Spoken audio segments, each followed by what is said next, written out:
Hello, hello. Bienvenidos a todos to Latina Professionals webinar. Feliz Jueves. You are here with Norma Garcia, your mental health therapist and coach. Um, Always so excited to be here. This is like one of my favorite, days to look forward to because I get to be in the space with you where not only do I get to share my knowledge and my expertise, but as a community, we get to know each other, learn from each other, and most importantly, support each other. So this is a Latina mental health series in which these presentations are focused specifically on all things mental health, right? So mental health is something that we all have.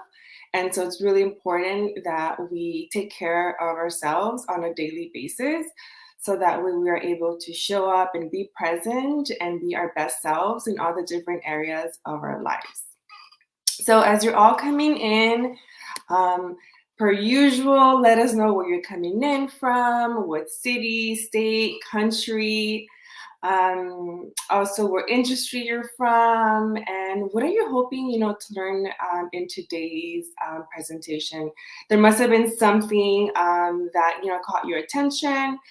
Today is going to be so empowering and transformative because really going to talk about our thoughts and how our thoughts, right, affect our emotions, our behaviors, and just our overall, well-being. So, a todos who have been joining me, from day one, whether you've been able to make awesome one. Thank you for being back here again and joining me on these Thursday live webinars with you. I appreciate your presence. I see you. For those of you that are new, welcome, welcome. We have been doing these webinars for, wow, actually the last 3 months now. So it's been amazing just how much empowered and growth there's been, and just really getting this information out to you all. So if this is your first time, welcome. I'm excited that you're here. Today's presentation is going to be about 30 minutes. Usually I start with introducing the topic, myself. I go into, the topic, and then I'll leave room for some questions, for some Q&A. But at any point throughout the presentation, please feel free to ask any questions, anything that I mentioned, whether it resonates with you or you need more information or clarity.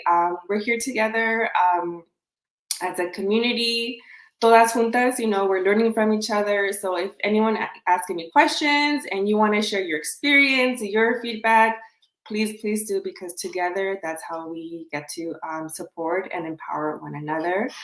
So let's see who's tuning in. I have people from, and I just love these shout outs just because, I'm based here in Los Angeles, California, and it's just amazing to see where everyone is tuning in, regardless of the time difference, right? We're here, we're showing up, right? So we have Texas, Puerto Rico, Arizona, we have Washington, we have North Carolina, some California, Florida. Amazing, amazing, amazing. Yes, and you guys, as you continue trickling in, please let us know where you're coming from, and also again, what is it that you're looking forward to in today? And if there's something that I don't cover, please include it in the chat, so that way I can make sure that I address it either today or with a follow up. All right. Some people from Los Angeles. Hola, hola. LA natives. New York in the house. Amazing. All right. So today's topic is called Conquista tus pensamientos, right? How do we conquer our thoughts? And then we're going to go into some powerful strategies and tools to be able to start reframing and reshaping our thought patterns. The last week, I did talk about survival mode and how to transition into, thriving. And part of that, I did talk about growth mindset. So that'll be something that we'll be able to talk more about today as well. Bienvenidos a los que están entrando. Hola, hola. And just so you know, this presentation is always on replay on Latinas Professional. So if you missed the first part of this, don't worry, you can always go back and replay it. But pretty much I was just welcoming, those of you that have been, following this journey with me, and those that are new, bienvenidos. So let's get started. All right, so let me just change the format of the presentation. No, that's not what I want. That's not what I want either. There we go. Awesome. So who am I, right? So my name is Norma Garcia. I'm a licensed clinical social worker and a life and relationship coach for Latinas. For the past 10 years, I have devoted my time working specifically with the Latino community, providing direct mental health services. I've, worked in different community agencies, from clinics to schools, out in the community, ensuring that, we are taking care of our mental health and being able to provide that service. My approach is always coming from a place of cultural sensitivity, understanding the role of culture, our beliefs, our traditions, and how that comes into play. And I also look at things from a trauma-informed lens, meaning I incorporate, how trauma can also impact our overall mental health well-being. I'm truly passionate in supporting and empowering and educating us Latinas. I myself am a first-gen Latina, and so I really enjoy working with first-gens, professionals, women of color, and just in their healing journey, whether it's mental health or even just helping them achieve any personal or professional goals or relationship goals that they may have. And a mission of mine is just, to be able to continue advocating for our mental health and just empowering us as mujeres to heal, to do our inner work, so that way we ourselves can show up and be the best that we can be. Awesome.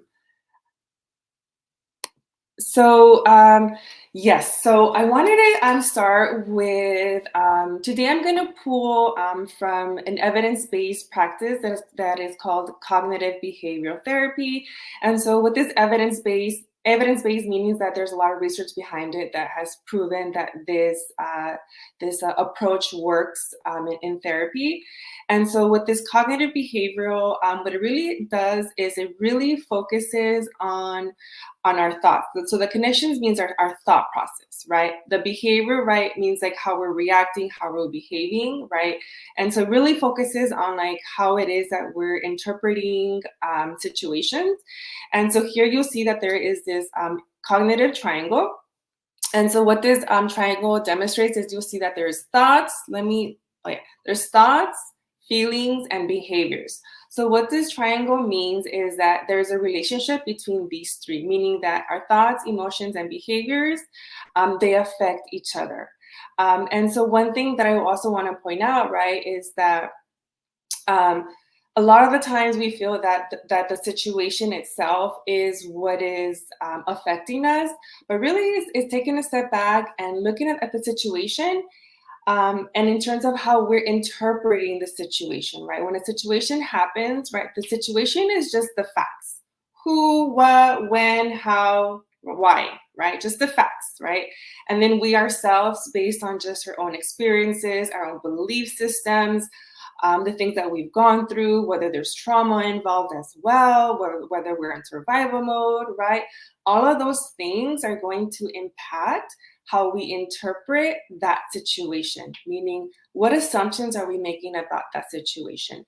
We're all very different in our own ways. And so we may all go through a situation and we all may interpret it in a different way. So it's really important to understand this triangle because this is going to be really key in understanding where you can start in order to have changes in terms of just your overall well-being. And then with thoughts, the way that I like to explain thoughts is that it's not about whether, so our thoughts, right? These are just statements that come to our mind, right? And there's actually different levels of thoughts. There's automatic, right? There's this thought that just automatically comes to our mind when something happens. There's intermediate thoughts, meaning these are assumptions that we make based on our experiences. And then there's core beliefs, right? These beliefs are really innate and they are shaped as early as when we are, children, in terms of the beliefs that we have about how we view ourselves, how we view others, and how we view the world. Meaning, do we trust others? Do we view the world as a safe place? Right? Even then, how do we view ourselves? Right? Do we feel that we're worthy? Do we feel that we're lovable? Do we feel that we deserve success? Things like that. And so with our thoughts, right? I like to think of it not whether they're right or wrong, but is that thought helping you or not helping you, right? Is it harming you or is it effective, right? And even with our emotions, right? Emotions is not whether they're good or bad. It's about whether that emotion is it comfortable or uncomfortable, right? All right. So anyone have any questions so far? This is just the introductory of just the relationship between our thoughts, feelings, and behaviors. And so today we're really going to focus on the thoughts, on our cognitions, okay? So in order to really understand, and conquer our thoughts, we first have to assess what kind of thoughts are we having, right? And you'll see, and this takes with like practice, the awareness that you have, right? That many situations are happening and the same kind of thought keeps appearing, right? These like recurring thoughts, right? And usually these recurring thoughts really stem from your core beliefs. So the work is really to get into what is your core belief, right? Where is this thought really coming from? Today, I'm just going to introduce these thinking styles that I'm sure we all go through at some point in our lives, certain situations. I know that I find myself also having these thinking styles. And so pretty much I'm just giving names to what that style is. And I call them unhelpful, right? Like these styles are not helping us, right? And they're not helping us either because they're not making us feel comfortable. Perhaps there's consequences to those thoughts, because also our thoughts and emotions, really determine our decisions, right? Like how are we going to behave and react. So there are 10 thinking styles. Okay, so I'm going to go through them each individually and try to give an example of what each one is. Okay, so the first one is all or nothing thinking. This means that you kind of see things on a spectrum. It's either this or that, kind of like black and white. You either do it right or you don't do it at all, right? Either I see it as like, doing it this way or not at all, right? So this really polar opposite of like two different ends, right? You don't really consider that there is perhaps an in-between that is going on. And so the way that you shift that, right, is actually moving away from just that this is either this category or that category, but really understand, well, what else could be happening, right? What is the shade of gray? Secondly, we have the mental filter. Think of the mental filter as like you are only filtering information that you want to see, kind of like tunnel vision, right? You only focus on a specific type of information. Most of the time, this information is we focus on the negative things. So something happens in our lives, there's a situation, right? And perhaps there's good things that happen as well. But what we focus on is that one negative thing that didn't go well, and we stay stuck on there, right? So we only focus on one part of the situation and we ignore everything else, okay? The next one is jumping to conclusions, right? Here there's two parts. One of them is mind reading, right? Where we think that we know what the other person is saying or thinking, right? It's like we can get into their mind and know exactly what they're thinking or saying about us, right? The other part is that we can predict the future, that we know exactly what the outcome is going to be, right? That we know what's going to happen, right? Any questions so far in these three? All or nothing, mental filter, jumping to conclusions. I'm wondering, if any of this is resonating with you. And even as I'm going through them, just pay attention. Like, is this a style that you're engaging in, right? And make a note of it. Make a note of it, because this is what's going to be really helpful. And then understanding how then do you start reframing or shifting that style. Okay. So on to the next one. So discounting the positive. Okay. What this means is that you play down positive things that happen to you, your achievements, your successes. You kind of attribute it to something else. So let's say, for example, I got a new job, right? And my way of discounting the positive is like, oh, I got this new job because no one else must have applied for it. But the reality, is like, well, wait a minute. I got it because I'm qualified. I got it because, I did an amazing job at the interview, right? So it's like you kind of try to explain something positive, and where you kind of minimize or discount what really is what's happening. Another example can be, let's say, getting a job, right? And let's say someone at the company, and you're like, oh, well, I only got the job because they're the ones that like got me in, right? At any point, if there's any examples that you also want to share in terms of like how this presents in your life, please go ahead and share it in the chat with us. I would love to hear what styles or what examples come up for you. The overgeneralizing, right? This means that one situation happens and then we generalize that it's always going to happen.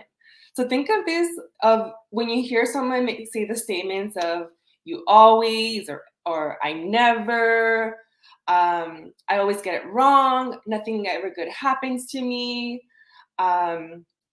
Let's say, for example, that I go on a date, right? I go on a date and the date didn't go well, and then once I go home, I'm like, oh my gosh, like this date didn't go well. I'm never gonna meet anybody, right? So again, like you start generalizing based on like one event that happened.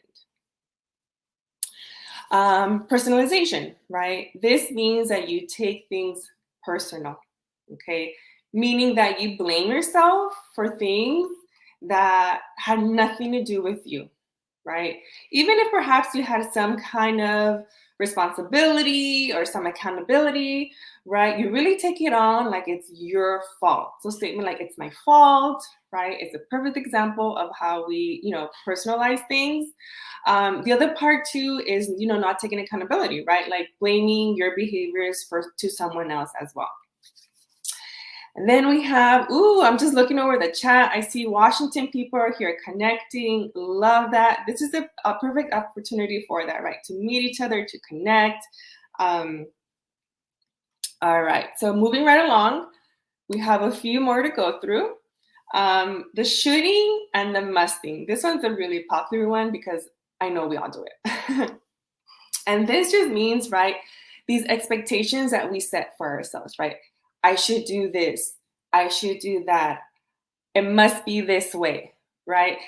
And although these statements in some instances could be helpful, most of the time what it does, it sets us up for like unrealistic expectations. And when we say we should do this and we don't do it, what happens is then there's going to be like disappointment or something, an example where it could be productive is like, okay, let's say, perhaps I should not drink and drive, right? In that case, it does make more sense and it is going to be more helpful. But we want to thinking about how are we shooting ourselves, right? And how much we're doing it. And as opposed to shooting, right, we need to change the language of like, I would like to do this. I would like to do that. I want this, right? And that kind of leaves more room for like, if let's say it doesn't happen, right, there isn't that like disappointment. All right. Next, we have labeling. Okay, this means that we label ourselves, even labeling others, right, based on our behavior. So let's say, I'm working on a project and like I made a mistake, right? And so automatically you label yourself like, oh, I made a mistake or I got it wrong. Like I'm such an idiot, right? And really, the labeling all it does is that's bringing judgment and criticism to ourselves, right? And then here, I believe the last one, wait, we have more. Oh, yeah. The last one is emotional reasoning. This means that we reason based on our emotion, that because we feel a certain way, it means it must be true, right? So let's say situation happens, I feel dumb. So then my emotional reasoning means that like, then that must be true. I must be dumb. All right. So those are the 10 different unhelpful strategies. I'm curious to know um, which ones resonated with you. So if you can put it in the chat, which maybe your top 2 or your top 3 that you feel comes up for you more often than not. So let's see. Which ones do you find yourself catching yourself doing? So Jennifer, and also I do like to give shout outs. So I hope you don't mind that I kind of put you on my screen and kind of reference, your statement. But Jennifer here put that these are all so relatable in day to day. Absolutely, yes. And you'll see, right? There's some days that you do, some days that you don't. It also depends on how you're doing emotionally and mentally, and how these thinking styles are going to come up for you. Okay. Someone put that I feel dumb. I usually feel dumb if someone doesn't understand what I'm trying to say. Yeah, yeah. The emotional reasoning, right? That because you think that way or you feel that way, that must be true. And I'm here to say that is not. Jumping to conclusions. Yes, we always do this, right? Even like, when we think that the worst is going to happen, right? Like nothing has even happened yet, but we're already going into that like worst case scenario. Actually, I skipped one. I forgot to mention magnification and minimization. So magnification or catastrophizing means that you blow things out of proportion, right? That you view like the worst case scenario, right?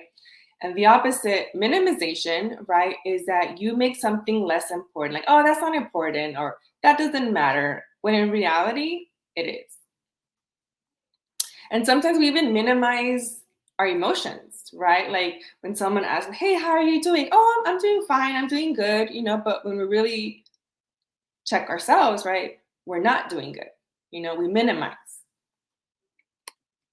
All right, so I forgot to mention that one. So let's see who else. I think the labeling for me, then the emotional reason. Yes, I have. I would say shooting and jumping to conclusions. I think sometimes I can be the hardest on myself. Sylvia, I'm so happy that you bring it up because I am sure many of us here in this room are always the hardest on ourselves.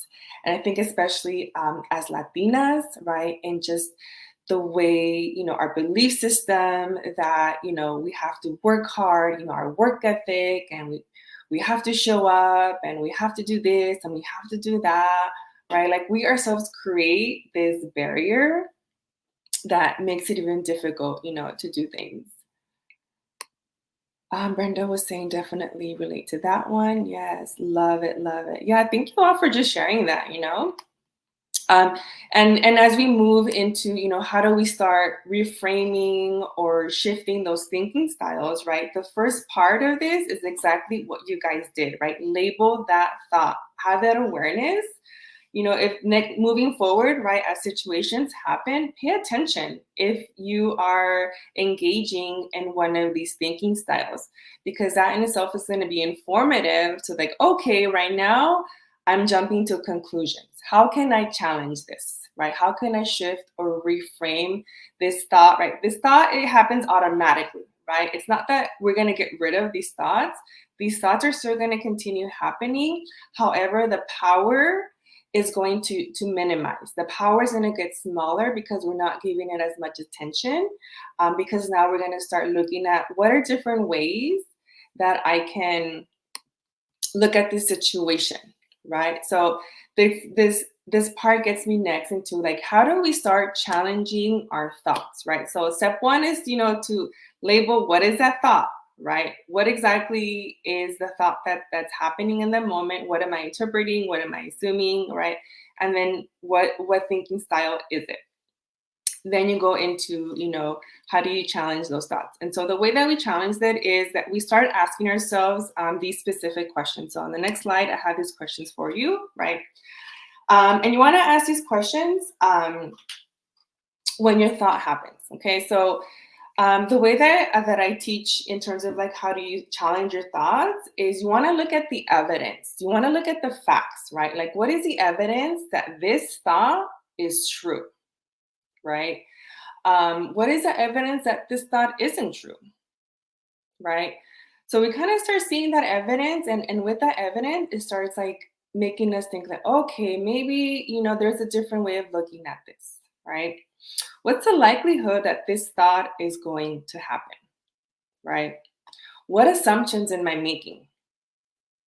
Is there another way of looking at this situation? Is there any other explanation? Anything else that could be happening, right? This one is my favorite because it allows you to step out of yourself and kind of, give yourself like feedback as like a third person, where it's like, how would someone like a friend think about this situation? If let's say your friend or someone that you know was in this situation, what would you tell them? These two last questions are really powerful because once you take yourself out of it, you're able to think of it in a different way, right? Any questions so far? Any questions? Is everything making sense? Right? And so this applies, to any situation that we go through. Another way, something that I do a lot with my clients that I work with is that I introduce this thought record.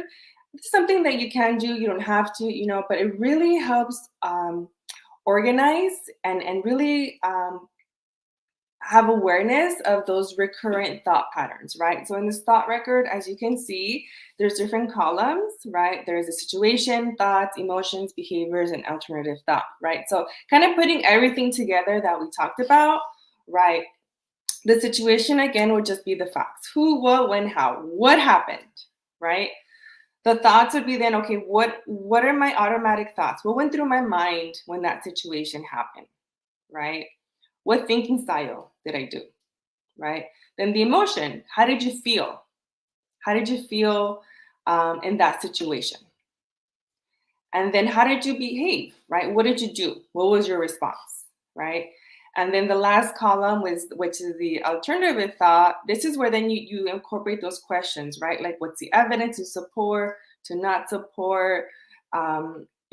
Is there another way to look at this? And then after you go through that will then give you in a different way of interpreting that situation. Doesn't mean that you're not going to feel your emotions, right? It just means that the intensity may be a little bit different. It may not affect you as much as if you just stick with that original thought. So with that being said, I'm wondering if anyone has a situation, if anyone is brave, that would want some support right now, in which we can plug in a situation and kind of go through that process and see what that would look like. And we could do this, in a collective effort, or maybe, if anyone has a suggestion of something that maybe they need support with, whether it's like work related, your personal, your relationships, right? Maybe something that happened this week, right, that you noticed made you feel a certain way, and then how can you look at it differently. So let's see.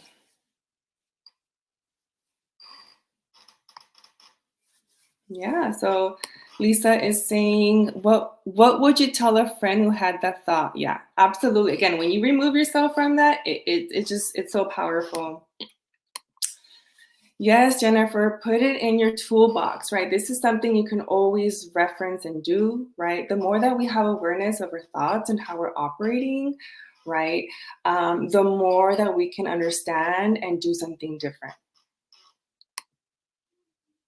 Okay, so a quick example that I can give something that like really comes up a lot, like with my clients. So in one of my prior jobs, I worked at a high school, and so I was working a lot with teenagers.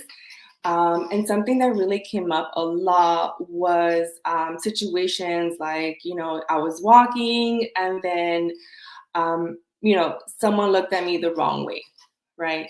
And so the situation is I was walking, and let's say that the other person, right, walked past them and just gave them a look, right? And so the situation was I was walking and someone gave me a look, right? Where, let's say this is at school, right? So again, those are just the facts, right? And then how do I interpret that? They're probably saying something about me. They probably don't like me, right? So let's say those are like my automatic thoughts, right? So because of that, right? How am I going to feel? I'm gonna feel mad. I'm gonna be bothered. Like, why is this person looking at me? Like, why are they giving me those eyes, right? And so my emotions, I'm gonna be mad, right? And so how do I react? Maybe, I give them a look back, right?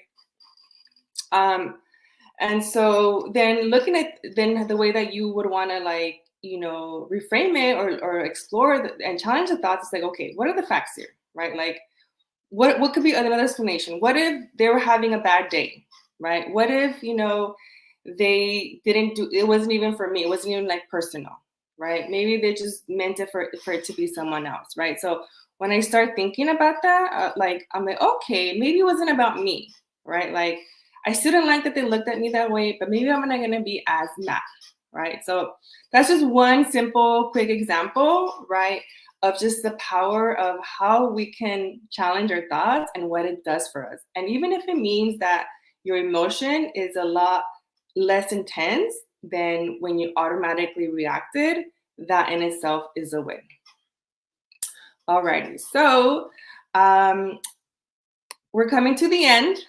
So I want to leave some room for Q&A. I see someone mentioned that had to leave in a meeting, but let's see. I haven't been able to attend a meeting in a while and have had to early. I always love your session, Storma. Thank you so much. Oh, you're welcome. Thank you so much for being here. But yeah, any questions, any comments, anything that came up for you, anything that you want to share. If not, that's absolutely okay. I really hope that after today, you take this information and just continue having that awareness, right? And that you have the power, right, to shift and reframe and get ourselves in a mindset that's going to be more productive and helpful, right? The things that don't serve us, right? Those negative thoughts, right? Those worst case scenarios, that anxiety, right? A lot comes from it. I know this is not easy work to do, to just turn your thoughts on and off, but this is the work that we need to do, right? Having that awareness and then figuring out like, okay, like how can I challenge this thought? Because everything is within yourself, right? The only thing you can control is your thoughts, your feelings, and your behaviors. Everything outside of that is harder to control because it's outside of you. Alrighty, so I hope you all had a great session with me today. Thank you again for just showing up, your beautiful commentary. If you have any additional questions, please, put them in the chat. If there's any topic that you want to make sure that I go over, I've had many presentations already on our limited beliefs. Oh my gosh, I can't even, how to set boundaries, communication, healthy relationships, reframing our thoughts, the mind-body connection, self-care strategies. So anything again that you feel you would want more support with, las invito, cuéntenme lo que quieren que les enseñe. Bueno, pues, thank you all for being here. I'm going to end the podcast. Like I said, every Thursday at 5 p.m. Pacific time, 8 p.m. Eastern, I am here. So I hope that I see you guys all next week.